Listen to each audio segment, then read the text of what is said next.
আসসালামু আলাইকুম রহমতুল্লাহি বারাকাতুহু। আশা করি আপনারা সকলে ভালো আছেন। পিওর অ্যাগ্রো এই ভিডিওটা দেখার জন্য আপনাদের সকলকে অসংখ্য ধন্যবাদ। আজকে আমি কথা বলবো আমাদের এই মুরগির উমের ব্যাপারে। আজকে আমরা মুরগি উম দিয়েছি গত 5 দিন আগে। আজকে আমরা সেই মুরগির উমগুলো ক্যান্ডেলিং বা লাইট দিয়ে চেক করবো ভিতরে ব্রণ জমছে কিনা। তো আমার সাথেই থাকুন, দেখুন কীভাবে আমরা মুরগির ব্রণ চেক করি এবং যেগুলো নষ্ট ডিম ওগুলো ফালিয়ে দিব। তো এইভাবে ডিম চেক করার জন্য আপনাদের প্রথমে লাগবে একটি মোবাইলের লাইট অথবা টর্চ লাইট। টর্চ লাইটের উপর আমাদের যে ডিমগুলো আমরা কোচে বসিয়েছি সেই ডিমগুলো উঠে 5 দিন অথবা 6 দিনের ডিম এবং 7 দিনও হয়। আপনার 5 থেকে 6 5 দিনে হালকা বোঝা যায়, আমি তাই 5 দিনে চেক করছি। এই যে দেখুন, এভাবে মোবাইলের আলোর উপরে আমরা বসিয়ে দিলে এটি শিকড়ের মতো বা একটি রগ তৈরি হয়েছে লাল। আশা করি আপনারা বুঝতে পারছেন, আর এভাবে আপনারা ট্রাই করলে শিখে ফেলবেন। এভাবে আমি প্রতিটা ডিম ধরে ধরে চেক করব। আর যেটার ব্রণ তৈরি হয়নি সেগুলো আমরা ভেঙে দেখব, যদি ভালো থাকে তো খাওয়া যাবে, আর যদি ভালো না থাকে তো ফালিয়ে দেওয়া হবে। শুধু শুধু মুরগি বসিয়ে রাখলে তো লাভ নেই। আমি অনেক সময় ধরে আগেই চেক করলাম, আপনাদের দেখানোর সাথে 2টি ডিম চেক করে দেখালাম। দেখুন আপনারা কি ক্যামেরাকে বোঝা যাচ্ছে কিনা, বুঝে দেখুন আমার ব্রণ জন্মেছে।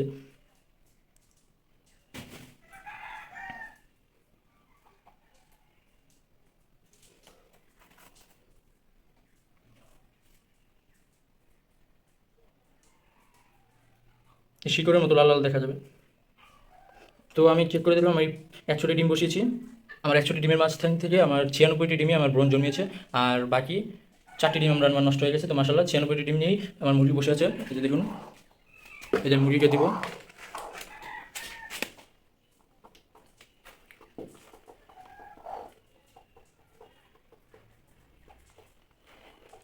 প্রতিবারইভাবে মুরগি দিয়ে বাচ্চা ফুটাই, আর সেই বাচ্চা বিক্রি করে মোটামুটি আমার ফার্ম চলছে। দেখুন মুরগি হবে, আর এবার ইনশাল্লাহ ইনকিউবেটার নিব। মুরগি দিয়ে আপনারা, যাদের ছোটো খামার, তার মুরগি দিয়ে আপনারা ডিম ফুটিয়ে বাচ্চা উৎপাদন করতে পারেন। কেন 90% আপনারা ফল পাবেন। 100টি ডিম দিয়ে 90টা, আপনার যদি ভালো বীজ ডিম হয় 90টাই ব্রণ জন্মাবে। এই যে দেখুন কীভাবে ওর মুরগির নিচে কীভাবে ডিমগুলো নিয়ে বসে পড়লো। এই যে দেখুন আমার এইটি মুরগিও, ওই যে আমি 2টা বসেছি। আমি এখন ক্যারেটে বসেছি, আর একটা বড় মুরগি, তাই এটা আমি বলের ভিতরে বসেছি।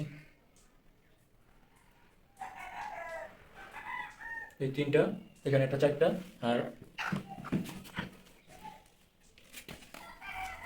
এই যে এখানে আছে একটা। মোটামুটি 5টি মুরগি বসিয়েছি, 60টি, সরি ভুল হলো। এই যে দেখুন,